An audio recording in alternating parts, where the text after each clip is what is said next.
Om Shanti. Good morning. आज सद्गुरुवार है। नए मास अर्थात अक्टूबर मास की शुरुआत है। तो आज हम सभी सद्गुरु बाबा के सत्वचन सुनेंगे। 1 अक्टूबर 2020 के ईश्वरीय महावाक्य अर्थात मुरली सुनते हैं। आज प्यारे बाबा कहते हैं, मीठे बच्चे, तुम्हें देवता बनना है, इसलिए माया के अवगुणों का त्याग करो। गुस्सा करना, मारना, तंग करना, बुरा काम करना, चोरी चकारी करना, यह सब महापाप है। बाबा ने कहा, मीठे बच्चे, तुम्हें देवता बनना है, इसलिए माया के अवगुणों का त्याग करो। गुस्सा करना, मारना, तंग करना, बुरा काम करना, चोरी चकारी करना, यह सब महापाप है। आज की मुरली में प्रश्न है, इस ज्ञान में कौन से बच्चे तीखे जा सकते हैं? घाटा किन्हें पड़ता है? इस ज्ञान में कौन से बच्चे तीखे जा सकते हैं? घाटा किन्हें पड़ता है? उत्तर है, बाबा ने कहा, जिन्हें अपना पोतामेल रखना आता है वो इस ज्ञान में बहुत तीखे जा सकते हैं। घाटा उनको पड़ता है जो देही अभिमानी नहीं रहते। बाबा कहते, व्यापारी लोगों को पोतामेल निकालने की आदत होती है, वह यहाँ भी तीखे जा सकते हैं। मुरली में गीत बजा है, मुखड़ा देख ले प्राणी दर्पण में, कितने पाप किए कितने पुण्य किए दर्पण में देख ले। ओम शांति। रूहानी पाठधारी बच्चों प्रति बाप समझाते हैं, क्योंकि रूह ही पाठ बजा रही है बेहद के नाटक में। है तो मनुष्यों का ना। बच्चे इस समय पुरुषार्थ कर रहे हैं, बलवेद शास्त्र पढ़ते हैं, शिव की पूजा करते हैं, परंतु बाप कहते इनसे कोई मेरे को प्राप्त नहीं कर सकते, क्योंकि भक्ति है ही उतरती कला। ज्ञान से सद्गति होती है तो जरूर कोई से उतरते भी होंगे। यह एक खेल है जिसको कोई भी जानते नहीं। शिवलिंग को जब पूजते हैं तो उनको ब्रह्म नहीं कहेंगे, तब कौन है जिसको पूजते हैं? उनको भी ईश्वर समझ पूजा करते हैं। तुम जब पहले पहले भक्ति शुरू करते हो तो शिवलिंग हीरे का बनाते हो। अभी तो गरीब बन गए हैं तो पत्थर का बनाते हैं। हीरे का लिंग उस समय 4-5 हजार का होगा। इस समय तो उनका दाम 5-7 लाख होगा। ऐसे हीरे अभी मुश्किल निकलते हैं। पत्थर बुद्धि बन गए हैं तो पूजा भी पत्थर की करते हैं। ज्ञान बिगर जब ज्ञान है, बाबा कहते हैं कि पत्थर बुद्धि बन गए हैं तो पूजा भी पत्थर की करते हैं ज्ञान बिगर। तो जब ज्ञान है तो तुम पूजा नहीं करते हो, चैतन्य में सम्मुख में है, उनको ही तुम याद करते हो। जानते हो याद से विकर्म विनाश होंगे। गीत में भी कहते हैं, हे बच्चों, प्राणी कहा जाता है आत्मा को। प्राण निकल गया फिर जैसे मुर्दा है, आत्मा निकल जाती है। आत्मा है अविनाशी। आत्मा जब शरीर में प्रवेश करती है तब चैतन्य है। बाप कहते हैं, आत्माएं अपने अंदर जांच करो, कहाँ तक दैवी गुणों की धारणा हुई है। कोई विकार तो नहीं है। चोरी चकारी आदि का कोई आसुरी गुण तो नहीं है ना। आसुरी कर्तव्य करने से गिर पड़ेंगे, इतना दर्जा नहीं पा सकेंगे। खराब आदत को मिटाना जरूर है। देवता कभी कोई पर गुस्सा नहीं करते हैं। यहाँ असुरों द्वारा कितनी मारे खाते हैं, क्योंकि तुम दैवी संप्रदाय बनते हो तो माया कितनी दुश्मन बन पड़ती है। माया के अवगुण काम करते हैं, मारना, तंग करना, बुरा काम करना, ये सब पाप है। तुम बच्चों को तो बहुत शुद्ध रहना चाहिए। चोरी चकारी आदि करना तो महान पाप है। बाप से तुम प्रतिज्ञा करते आए हो, बाबा मेरा तो आप एक, दूसरा न कोई। हम आपको ही याद करेंगे। भक्ति मार्ग में भल गाते हैं, परंतु उनको पता नहीं है कि याद से क्या होता है। वह तो बाप को जानते ही नहीं। एक तरफ कहते हैं नाम रूप से न्यारा है, दूसरे तरफ फिर लिंग की पूजा करते हैं। तुमको अच्छी रीति समझकर फिर समझाना है। बाप कहते हैं यह भी जज करो कि महान आत्मा किसको कहा जाए। श्री कृष्ण जो छोटा बच्चा स्वर्ग का प्रिंस है, वह महात्मा है या आजकल के कलयुगी मनुष्य? वह विकार से पैदा नहीं होता है ना, वह है ही निर्विकारी दुनिया। यह है विकारी दुनिया। निर्विकारी को बहुत टाइटल दे सकते हैं, विकारी का क्या टाइटल है? श्रेष्ठाचारी तो एक बाप ही बनाते हैं। वह है सबसे ऊंचते ऊंच और सब मनुष्य पार्टधारी है, तो पार्ट में जरूर आना पड़े। सत्युग है श्रेष्ठ मनुष्यों की दुनिया। जानवर आदि सब श्रेष्ठ है। वहाँ माया रावण ही नहीं, वह ऐसे कोई तमोगुणी जानवर होते नहीं। तुमको मालूम है मोर डेल है, वह विकार से बच्चा पैदा नहीं करते। उनको आंसू गिरता है, उसे डेल धारण करती है। नेशनल बर्ड कहते हैं। सत्युग में भी विकार का नाम नहीं। मोर का पंख पहला नंबर, जो विश्व का प्रिंस है श्री कृष्ण, उनके माथे में लगाते हैं। कोई तो रहस्य होगा ना, तो ये सब बातें बाप रिफाइन कर समझाते हैं। वह बच्चे कैसे पैदा होते हैं वो तो तुम जानते हो, वहाँ विकार होते नहीं। बाप कहते तुमको देवता बनाते हैं तो अपनी जांच पूरी करो। मेहनत बिगर विश्व का मालिक थोड़ी बन सकेंगे। जैसे तुम्हारी आत्मा बिंदी है, वैसे बाप भी बिंदी है। इसमें मूंझने की कोई दरकारी नहीं है। कोई कहते हम देखे, बाप कहते देखने वालों की तो तुमने बहुत पूजा की, फायदा कुछ भी हुआ नहीं। अब यथार्थ रीति मैं तुमको समझाता हूँ। मेरे में सारा पार्ट भरा हुआ है।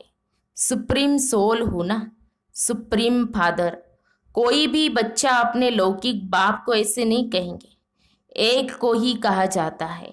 सन्यासियों को तो बच्चे है नहीं जो बाप कहे। ये तो सब आत्माओं का बाप है जो वर्षा देते हैं। उनों का कोई गृहस्थ आश्रम तो ठहरा नहीं। तो बाप बैठ समझाते हैं तुमने ही 84 जन्म भोगे हैं। पहले पहले तुम सतो प्रधान थे, फिर नीचे उतरते आए हो। अभी तो अपने को सुप्रीम थोड़े ही कहेंगे, अभी तो नीच समझते हैं। बाप बार बार समझाते हैं मूल बात कि अपने अंदर देखो, हमसे कोई विकार तो नहीं होता है। रात को रोज अपना पोता मेल निकालो। व्यापारी लोग हमेशा पोता मेल निकालते हैं। गवर्नमेंट सर्वेंट पोता मेल नहीं निकाल सकते। उन्हों को तो मुकर्रर तनख्वाह मिलती है। इस ज्ञान मार्ग में भी व्यापारी तीखे जाते हैं। पढ़े लिखे ऑफिसर्स इतना नहीं। व्यापार में तो आज 50 कमाया, कल 60 कमाएंगे, कभी घाटा भी हो जाएगा।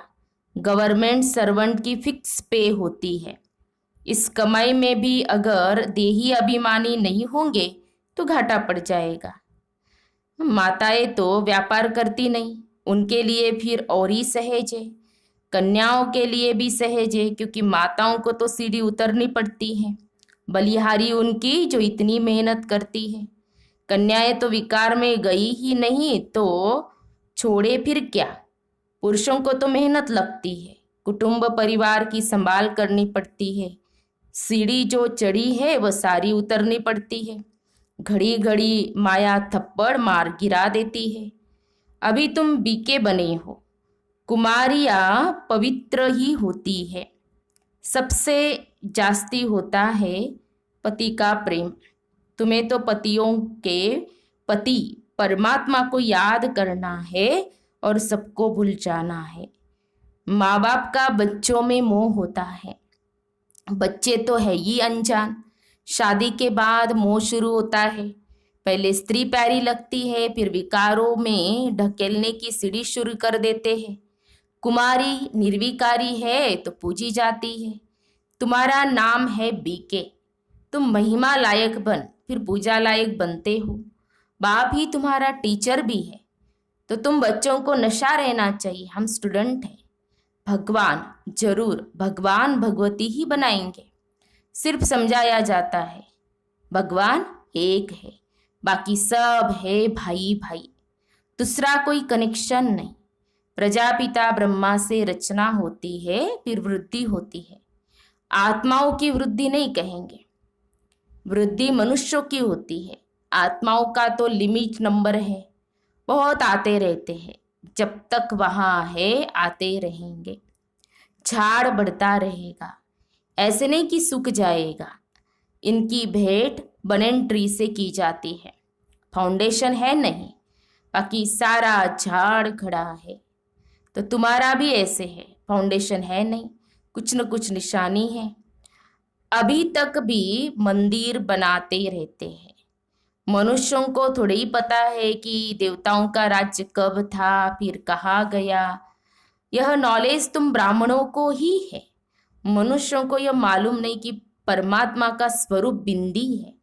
गीता में लिख दिया है कि वह अखंड ज्योति स्वरूप है।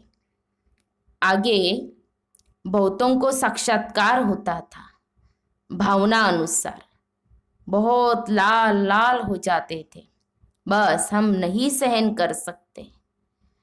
अब वह तो साक्षात्कार था। बाप कहते हैं साक्षात्कार से कोई कल्याण नहीं, यहाँ तो मुख्य है याद की यात्रा। जैसे पारा खिसक जाता है ना, याद भी घड़ी घड़ी खिसक जाती है। कितना चाहते हैं बाप को याद करे, फिर और ख्याल आ जाते हैं। इसमें ही तुम्हारी रेस है। ऐसे नहीं कि फट से पाप मिट जाएंगे, समय लगता है। कर्मातीत अवस्था हो जाए तो फिर यह शरीर ही न रहे, परंतु अभी कोई कर्मातीत अवस्था को नहीं पा सकते हैं, फिर उनको सतयुगी शरीर चाहिए। तो अब तुम बच्चों को बाप को ही याद करना है, अपने को देखते रहो।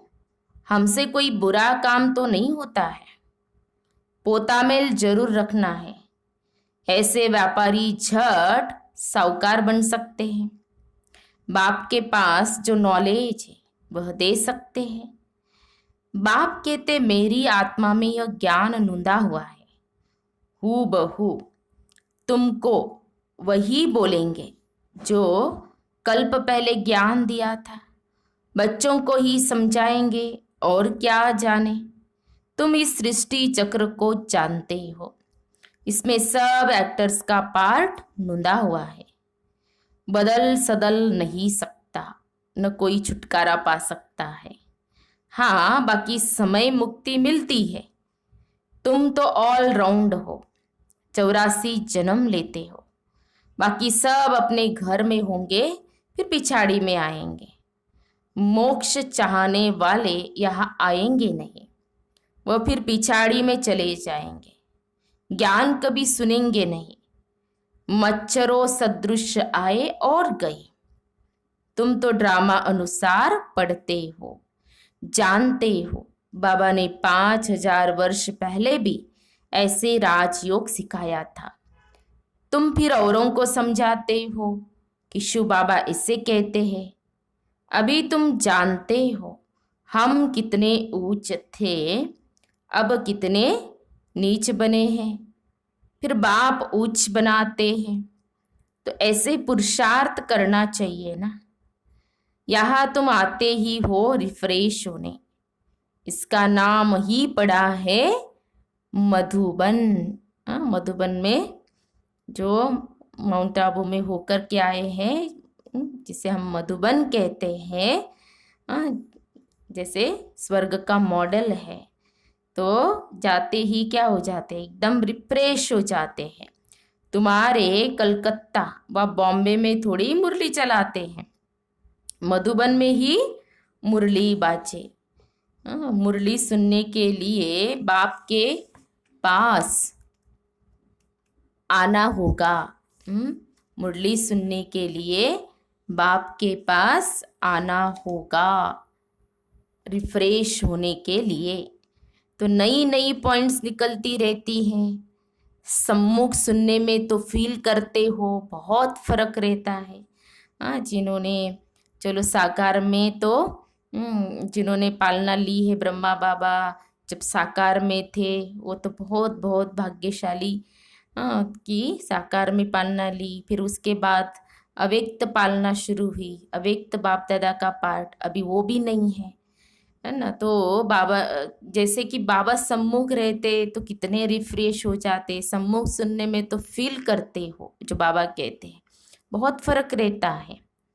आगे चल बहुत पार्ट देखने हैं। बाबा पहले पहले सब सुना दे तो टेस्ट निकल जाए, आहिस्ते आहिस्ते इमर्ज होता जाता है। एक सेकंड मिले दूसरे से। बाप आए हैं रूहानी सेवा करने, तो बच्चों का भी फर्ज है रूहानी सेवा करना। कम से कम यह तो बताओ, बाप को याद करो और पवित्र बनो। पवित्रता में ही फेल होते हैं क्योंकि याद नहीं करते हैं। तुम बच्चों को बहुत खुशी होनी चाहिए, हम बेहद के बाप के सम्मुख बैठे हैं, जिसको कोई भी नहीं जानते हैं। ज्ञान का सागर वह शिव बाबा ही है। देहधारी से बुद्धि योग निकाल देना चाहिए। शिव बाबा का यह रथ है, इनका रिगार्ड नहीं रखेंगे तो धर्मराज द्वारा बहुत डंडे खाने पड़ेंगे। बड़ों का रिगार्ड तो रखना है ना। आदि देव का कितना रिगार्ड रखते हैं, जड़ चित्र का इतना रिगार्ड रखते हैं, तो चैतन्य का कितना रखना चाहिए। देखो बाबा ने क्या कहा कि जड़ चित्र का इतना रिगार्ड रखते हैं तो चैतन्य का कितना रखना चाहिए। कि बाबा ने कहा है ना, ब्रह्मा कुमार ब्रह्मा कुमारियाँ ही भविष्य में देवी और देवता बनते हैं। तो अभी तो चैतन्य में है ना, जैसे कि वो जड़ चित्रों का कितना रिगार्ड करते, उनके लिए क्या क्या करते हैं। तो बाबा कहते हैं जितने भी समर्पित, जिन्होंने पूरा अपना तन मन धन बाबा के कार्य में समर्पित कर दिया है। हमारी जो दादियाँ हैं, जैसे दादियों को देख करके लगता कि चैतन्य में देवियाँ बैठी है, तो बाबा कहते हैं तो रिगार्ड रखना ही चाहिए। अच्छा, मीठे मीठे सिखी लदे बच्चों प्रति माता पिता बाप दादा का याद प्यार और गुड मॉर्निंग। रूहानी बाप की रूहानी बच्चों को नमस्ते।